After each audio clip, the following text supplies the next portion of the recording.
So what would a life cycle look like for a star that is bigger than our sun or more massive? Well, actually, all stars go through the 4 initial stages, starting with this nebula phase, just a simple cloud of gas and dust that's made up of mostly those key elements, hydrogen and helium, right? That's where the life really begins. Those super abundant elements are all hanging out in the cloud of gas and dust, and they start to contract because gravity still can act on these particles even though they are extremely small. So gravity starts to pull them together into this protostar stage. Remember, we said the name is kind of deceiving. It's not a star yet because it's just a bunch of material starting to come together with a temperature increase and a slight glow. The star officially becomes a star in the main sequence stage. And it officially becomes a star because this is when fusion begins. That's a key part of the life cycle. Fusion begins in the main sequence, and most stars are in this stage, not only now, but for the longest part of their lifespan. Our sun is currently in this main sequence stage. And it will stay in this main sequence stage as long as, 1, there's enough hydrogen fuel, and 2, the force of gravity and pressure stay balanced. Once the star uses up its source of hydrogen, the new fuel source of helium takes over, and that's when the star becomes a red giant. Red giant, of course, glow red and are extremely big. Our sun will grow up to 100 times its size. It's doing that because of the large force being created from the fusion of this heavier element, helium. So helium begins to fuse into carbon. This is the main fusion that occurs during red giant stage, but some other more massive elements also can be found in red giants, like oxygen and nitrogen. Now from here, the star will take a certain direction based on its mass. You already have the information over here for a low mass star, for stars like our sun. Today's focus is going to be about high mass stars. So we're picking up where we left off right here.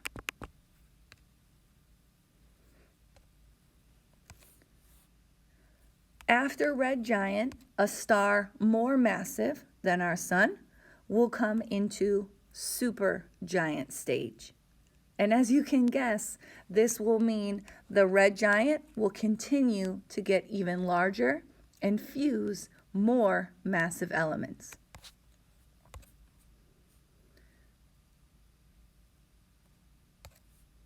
Here's what we want to know about supergiant. Is there's enough energy to continue fusing all the carbon that was made in red giant into elements like iron. And we talked about, or we heard about in our reading, how these elements start to form layers in the star, similar to an onion. And we get the most massive elements forming down here in the center, and the lighter elements here around the outside. So our fact for supergiant is, of course, that it's large, and fusion continues carbon into iron. Now again, this is for stars more massive than our sun. Our sun will not become a supergiant. Now, as iron starts to fuse, it actually takes more energy to do the fusion than it does creating energy from the fusion. So it takes more effort to do the fusion than it's creating from the fusion. This does not last very long, and gravity becomes the overarching force, and we see the outer layers explode away in a supernova stage.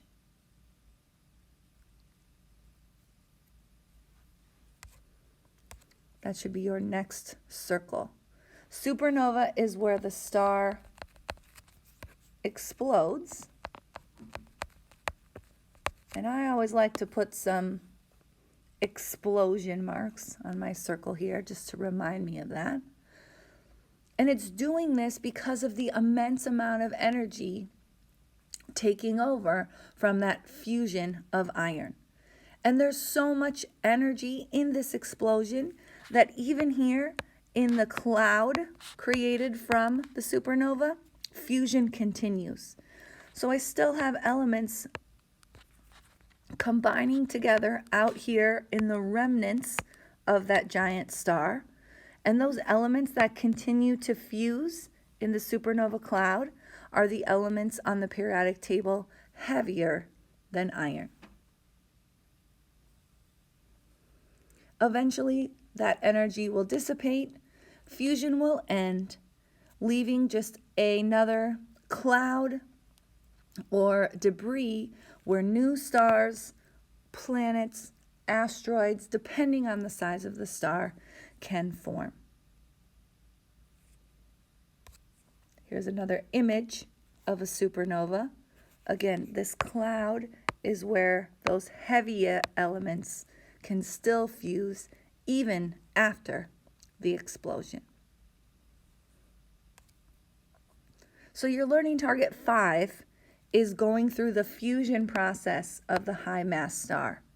So you can use those factors that were talked about for main sequence, red giant, supergiant, and supernova within this learning target.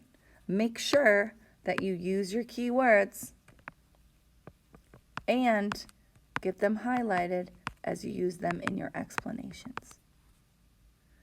Now the last two circles or stages, again, have a split because it's so dependent on the star's mass. A less massive high mass star, a star up to 20 times the sun of our mass, will become a neutron star. And a more massive high mass star, a star 20 times or more that of our sun, will become a black hole. So let's get a few details about these final two stages.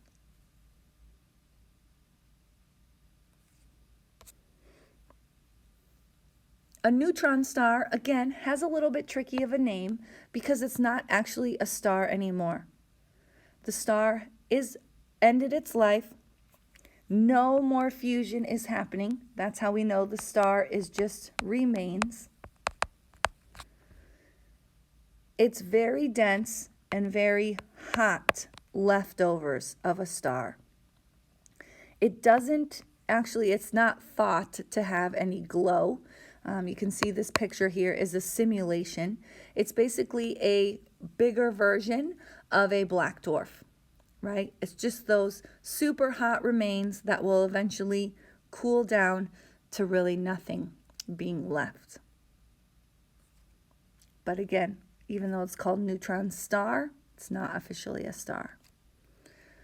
The final stage of an extremely massive star would be a black hole. Again, there's no fusion happening here, right? The star is long gone, but from that immense explosion in the supernova, all the material that existed contracted together in this very minute point, and what remains is a huge gravitational pull. And it's known as a black hole because that gravitational force is so strong, it's said to pull in light. So it can't even be seen because light can't touch it. How's that for hurting your brain? So you should have a completed high mass star flow chart focusing on this section. If you need to hear more about low mass stars, just go back, check that link out so you can get the details of what would happen to stars like our sun. At this point, you should be able to complete Learning Target 5 using the high mass information and Learning Target 4 using the low mass information.